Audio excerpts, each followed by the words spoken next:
I'm Samir, and I'm a member of 12890, Emerson Eagle. If you want to get started with the servo, you're going to come over here and grab a servo from our convenient servo bin. This is a Rev Smart Servo. And if you need extra length, you're going to grab a servo extension from our convenient servo extension bins.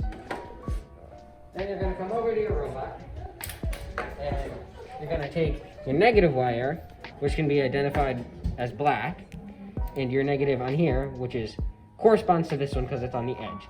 Then you're going to plug those two together. Then you're going to go to your hub. And on your hub, you have your servo slots. So your black stands for ground, your red is your positive, and the white is servo. On here, you have black is ground, red is positive, and then your yellow is servo.